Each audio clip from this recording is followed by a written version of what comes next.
Apakah kalau saya menggunakan jasa headhunter untuk merekrut karyawan itu sebenarnya efektif atau tidak?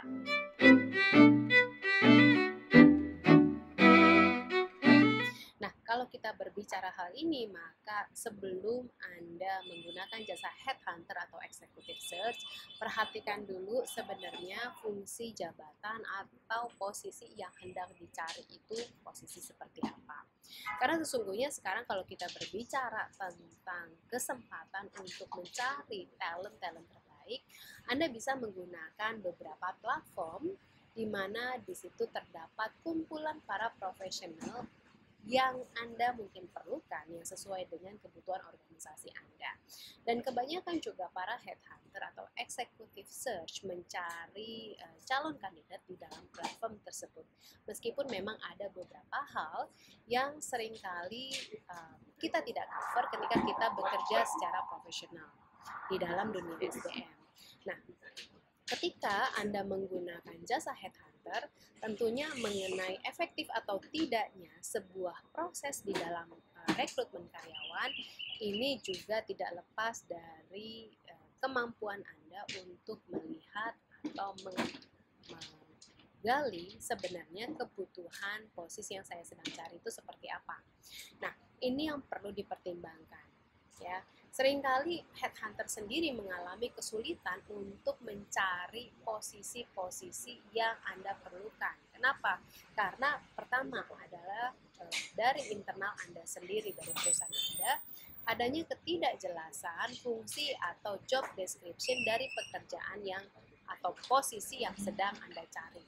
Nah, ini menjadi sebuah tantangan tentunya yang perlu kita sikapi. Jadi sebelum Anda menggunakan jasa headhunter, pastikan dulu deskripsi jabatan, tanggung jawab, area, ruang lingkup, kemudian expertise atau keahlian yang diperlukan benar-benar sudah jelas.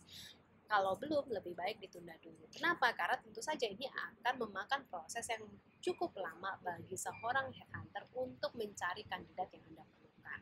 Sama seperti ketika Anda mencari karyawan yang Anda perlukan bagi perusahaan Anda dengan proses rekrutmen biasa.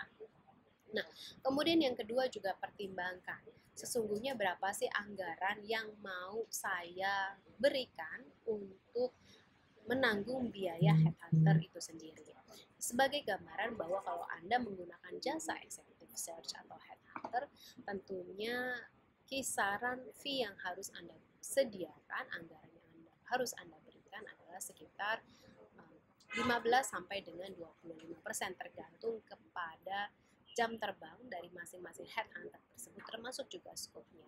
Semakin langka sebuah posisi, semakin tinggi sebuah posisi, tentunya biaya yang harus Anda anggarkan untuk merekrut karyawan itu akan semakin besar. Itu belum termasuk adalah biaya yang harus Anda keluarkan ketika Anda melakukan rekrutmen dalam hal penggajian, kemudian juga iklan dan sebagainya.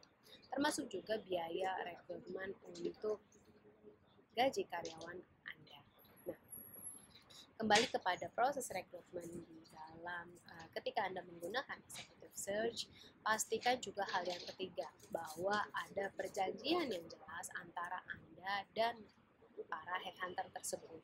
Kenapa? Karena semakin spesifik, semakin detail, maka ruang lingkupnya akan semakin jelas dan tentunya ini akan memberikan parameter keberhasilan seperti apa ketika Anda